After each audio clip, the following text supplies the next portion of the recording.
नमस्कार दर्शकों। हम आपके लिए लेकर आए हैं एक ऐसी दिलचस्प कहानी जो ज्ञान, बुद्धि और जादू की एक हल्की सी छुअन को खूबसूरती से मिलाती है। यह कहानी है रूपांतरण, भक्ति और कहानी कहने की अद्भुत शक्ति की। हमारे साथ बने रहिए, क्योंकि हम एक ऐसे सफर निकलने वाले हैं जो ये साबित करता है कि शब्द न केवल चंगा कर सकते हैं, बल्कि प्रेरित कर सकते हैं और यहां तक शक्तिशाली श्रापों को भी तोड़ सकते हैं। नमस्कार दर्शकों, आज हम लेकर आए हैं एक और दिलचस्प कहानी, ब्रह्म राक्षस। चलिए इस रहस्यमयी कथा में डूबते हैं और जानते हैं क्या होता है जब अन्याय अपने चरम पर पहुंचता है। एक गांव में सबसे क्रूर जमींदार रहता था। उस गांव के पास एक जंगल था। जो भी उस जंगल के रास्ते यात्रा करता, जमींदार अपने आदमियों से उन्हें मरवा कर उनका धन लूट लेता था। इसलिए उस जंगल के रास्ते धन लेकर जाना जानलेवा हो गया था। एक विद्वान वैज्ञानिक जो राजा से सम्मानित होकर अपने गांव लौट रहा था, जमींदार के गांव के पास से गुजर रहा था। तभी जमींदार के आदमियों ने अचानक हमला कर उसे मार डाला और उसका धन लूट लिया। चोरों ने उसकी लाश को जंगल में कहीं गाड़ दिया, जिससे किसी को कुछ पता नहीं चला। कुछ समय बीत गया। मरे हुए पंडित का बेटा अपने बेटे को, जो 10 साल का था, जमींदार के गांव में एक गुरु के पास पढ़ने भेजा। वह लड़का जंगल के रास्ते जा रहा था।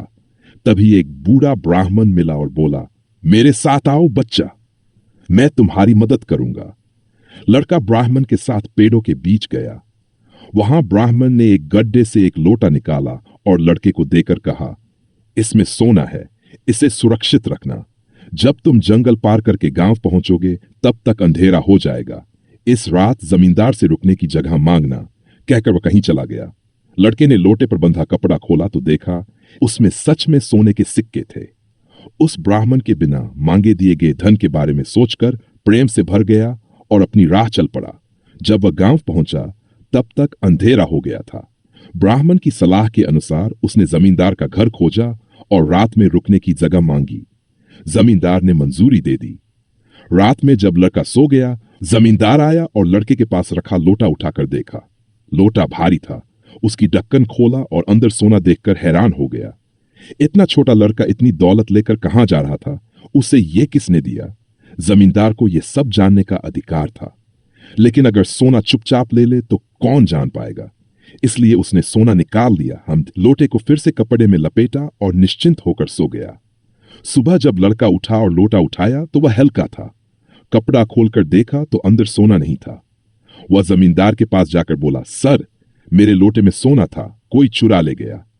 जमींदार बोला, तू मुझ पर चोरी का आरोप लगाता है? जानता है मैं कौन हूं?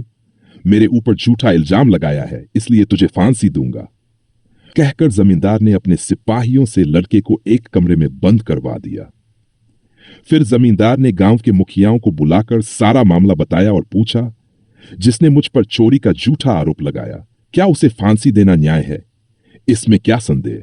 उसे फांसी देना ही चाहिए, नहीं तो हर कोई आप पर आरोप लगाएगा।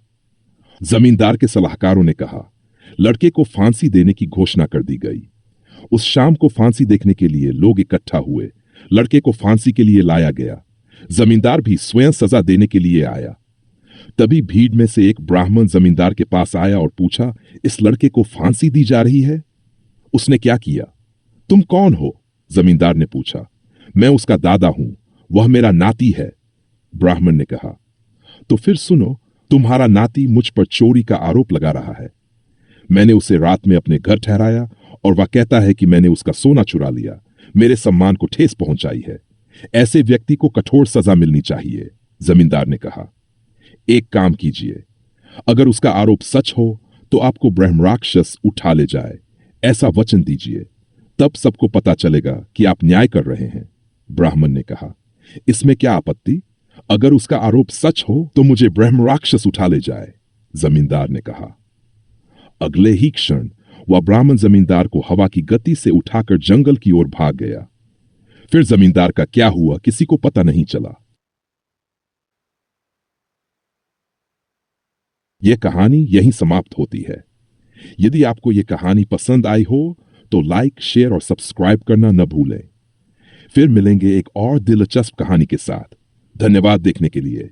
और भी दिलचस्प कहानियों के लिए जुड़े रहें।